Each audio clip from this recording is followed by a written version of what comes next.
আল্লাহর হাবিব সাল্লাল্লাহু আলাইহি ওয়াসাল্লাম বলেন, অধিকাংশ মানুষের কবরে তিনটা কারণে অধিকাংশ মানুষের কবরে শাস্তি হয়।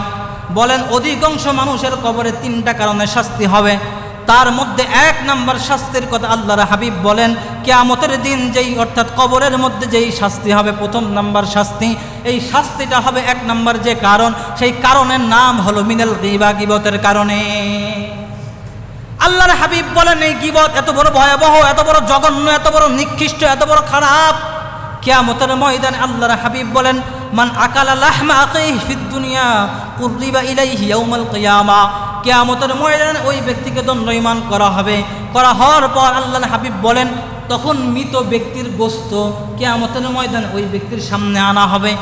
সামনে আনার পর আল্লাহর হাবিব সাল্লাল্লাহু আলাইহি ওয়াসাল্লাম বলেন, কামা আকালতাহু।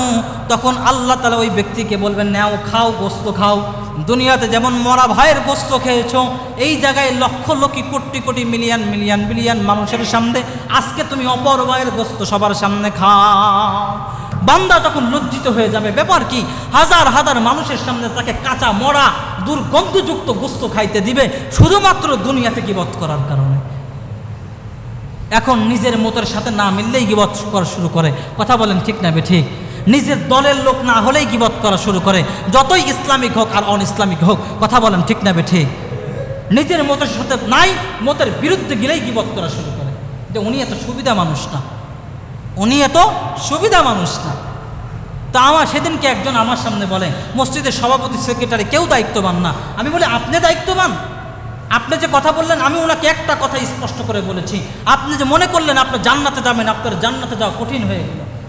মনে করলেন যে একজন ব্যক্তির মিথ্যা তহমত লাগাইলেন, মিথ্যা অপবাদ দিলেন, আর আপনি জান্নাতে চলে গেলেন। আপনার নামাজ কোশ্চিন কালেও আপনার জান্নাতে নিতে পারবে না যদি এই কাজগুলো আপনার মধ্যে থাকে। এর উদাহরণ আমি সামনে আর একটা হাদিস টেনে দিব। তাহলে চিন্তা করেন, আপনি যে কথাগুলো বললেন, কি দরকার? মসজিদ ইবাদতখানা, আপনি আসবেন, ইবাদত পড়বেন, সুন্নত পড়বেন, নফল পড়বেন, ইমামের সাথে দরকার হলে কথা বলবেন, না হলে চলে যাবেন, শেষ, আপনার কাজ শেষ। আল্লাহর হাবিব স্পষ্ট বলছেন, নামাজ পড়ো, সালাম ফিরানোর পর তোমার কর্মর কাজের মধ্যে লিপ্ত হও। কে বলছে আপনাকে বসে বসে গীবত করতে? কে বলছে? এই হুকুম, এই আদেশ আপনাকে কোন রসুল দিছে? আমার নবী তো মুহাম্মদুর রাসূলুল্লাহ, আপনার নবী তো মুহাম্মদ না। যদি হতো তাহলে আপনি গীবত থেকে বিরত থাকতেন। কথা বলেন ঠিক না বেঠিক? তাহলে প্রিয় উপস্থিতি, এই গীবত এত বড় একটা ভয়াবহ জিনিস। 2 নম্বর কবরে যে শাস্তি হয়, এই শাস্তিটা রাসূল সাল্লাল্লাহু আলাইহি ওয়াসাল্লাম বলেন, 2 নম্বর শাস্তির কারণে মিনাল বাউল, পিশাবের কারণে। অধিকাংশ মানুষ আমরা পিশাব করি, পিশাবের ছিটা ফুটা আমাদের স্যান্ডেলের পায়ে অথবা আমাদের পায়ে জামা কাপড় এসে লাগে। তাড়াহুড়া করে নামাজ ধরবো, এই জন্য তাড়াহুড়া করে পিশাব করে চলে আসি, ওই পিশাব থেকে পবিত্র হলাম না। নামাজের জন্য শর্ত হলো শরীর পাক, আগে শরীর পাক, তারপরে কাপড় পাক। এই জন্য আমার শরীর যদি পাক না থাকে তাহলে আমার একটা নামাজ কবুল হবে না। তাহলে অধিকাংশ মানুষের কবরে কয়টা শাস্তি হবে? 3টা। 1 নম্বর মিনাল গীবা, গীবতের কারণে। 2 নম্বর মিনাল বাউল, পিশাবের কারণে।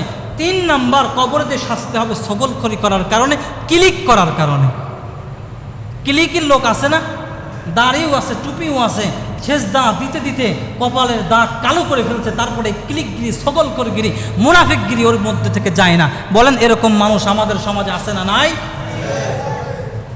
কি একটা অবস্থা! এইবার একটা হাদিস শোনেন, মজার একটা হাদিস, সময় লম্বা হোক, আজকের এই হাদিসটা বলে শেষ করব। আল্লাহর নবী হযরত মুহাম্মদ সাল্লাল্লাহু আলাইহি ওয়াসাল্লাম সাহাবীদেরকে সামনে নিয়ে জিজ্ঞাসা করলেন, ও আমার সাহাবীরা, আতাদরুনা মাল মুফলিস, তোমরা কি জানো নি দুনিয়ার মধ্যে সর্বহারা কাকে বলা হয়? দুনিয়ার মধ্যে সর্বনিম্ন ফকির কাকে বলা হয়?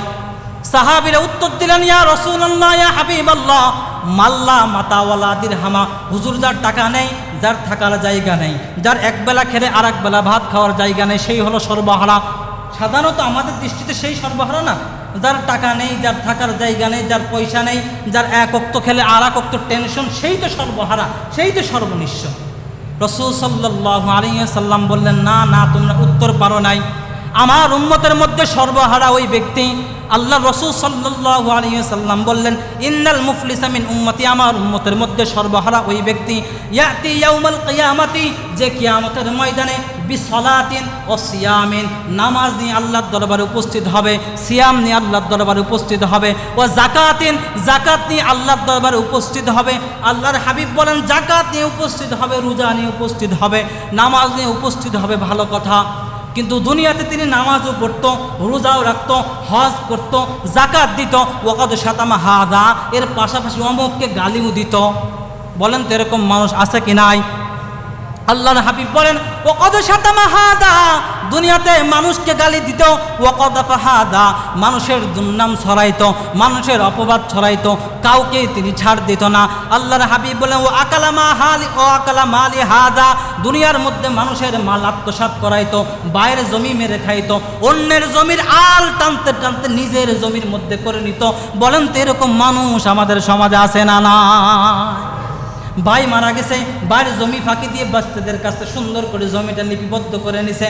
বলেন এরকম চাচারা আমাদের সমাজে আছে না? নাই। নামাজও পড়ে, দাড়িও আছে, কোদালটা নিয়ে মাঠের মধ্যে যায় ফজরের নামাজের পরে, অন্যের আল কুপাইতে কুপাইতে নিজের আলের মধ্যে করে নাই। আছে না? নাই। আল্লাহর হাবিব বলেন ও আকালিমা আলী হাদা, যারা কিয়ামতের ময়দানে সব কিছু নিয়ে উপস্থিত হবে, কিন্তু দুনিয়াতে তিনি গালিও দিত, মানুষের ব্যাপারে মিথ্যা তহমত ছড়াইতো। এবং আল্লাহর হাবিব বলেন তিনি কি করত? দুনিয়াতে মানুষের মাল আত্মসাৎ করত, মানুষের মাল করত। পরে আল্লাহর হাবিব বলেন মাল্লা দিরহামা ও সাফাকাতা মাহাদা, দুনিয়ার মধ্যে আরও যে কাজগুলো করত সবার মধ্যে আমল করত, আমল থেকে ঘরের মধ্যে গেলেই বাইরে গেলেই করত, যারে পাইতো তারেই ধরে মারত। বলেন তো এরকম কিসিমের মানুষ আমাদের সমাজে আছে না? না, আছে না? নাই। 1500 বছর আগে আমার হাবিব বলে গিয়েছেন কথাগুলা, যে কিয়ামতের ময়দানে সর্বহারা ওই ব্যক্তি আমার উম্মতের মধ্যে নামাজ, হজ, জাকাত বিশাল বড় পাহাড় নিয়ে উপস্থিত হবে, কিন্তু সাফাকাতা মাহাদা, মানুষকে গালি দিত, মানুষের দুর্নাম ছড়াইতো। আল্লাহর হাবিব বলেন কিয়ামতের ময়দানে ফায়ুতা হাযা মিন হাসানাতিহি, দুনিয়ার মধ্যে যাকে গালি দিত ওই ব্যক্তি আল্লাহর কাছে এসে বলবে আল্লাহ অমুক আমাকে গালি দিছে, আমি প্রতিদান চাই। আল্লাহ তাআলা বলবে মিন হাসানাতিহি, তারা আমলনামা থেকে নিয়ে নাও। অমুক আল্লাহর কাছে এসে বলবে আল্লাহ আমি কমলাপুর এলাকার মধ্যে থাকতাম, আমার ব্যাপারে এত মিথ্যা তহমত ছড়াইছে, এত অপবাদ দিয়েছে, 10 বছর হলো আমি আমার এলাকায় ঢুকতে পারি না, আমি প্রতিদান চাই। আল্লাহ বলে হাসানাতিহি, তারা আমলনামা থেকে নিয়ে নাও। আল্লাহর কাছে আবার এসে বলবে আল্লাহ আমার জমি আত্মসাৎ করাইছে, আমার জমিদার তার নামে লিখে নিয়েছিল, আমার ছোট্ট ছোট্ট সন্তানের মুখ থেকে হাসি কেড়ে নিয়েছিল, আমি প্রতিদান চাই, আমি আমলনামা চাই। আল্লাহ বলবে হাসানাতি, তারা আমলনামা থেকে নিয়ে নাও। আর একজন এসে বলবে আল্লাহ দুনিয়াতে ও নামাজ পড়তো, আবার আমার গলা ধরে টান দিত, আবার আমারে মারতো, আল্লাহ আমি এর প্রতিদান চাই। আল্লাহ বলবে হাসানাতিহি, ওরা আমলনামা থেকে নিয়ে নাও। আর এক ব্যক্তি এসে বলবে আল্লাহ ও দুনিয়ার মধ্যে রক্তপাত করাইতে, আমি আমলনামা চাই, আমি আমলনামা চাই। আল্লাহর হাবিব বলেন ওই ব্যক্তি এরকম দিতে দিতে আল্লাহর কাছে বলবে আল্লাহ স্টকে আর না, স্টক খালি। আল্লাহ বলবেন তোর গুনাহটা ওরে দে, তখন ওই ব্যক্তির গুনাহ ওরে দিবে, আর ওই ব্যক্তির সওয়াব নিয়ে সবাই জান্নাতে চলে যাবে, আর ফেরেশতা ওরে ধরে জাহান্নামের মধ্যে টান দিয়ে ফেলায় দিবে। তাহলে একজন ব্যক্তি শুধু নামাজ পড়লেই যে জান্নাত, ব্যাপারটা তা নয়। আল্লাহর হাবিব বলেন আল মুসলিম মান সালিমাল মুসলিমুনা মিন লিসানি ওয়া ইয়াদি, খাঁটি মুসলমান ওই ব্যক্তি যার জবান, যার হাত, যার মুখ দ্বারা প্রত্যেক মুসলমান নিরাপদ থাকে, সেই প্রকৃত মুসলমান। সুবহানাল্লাহ।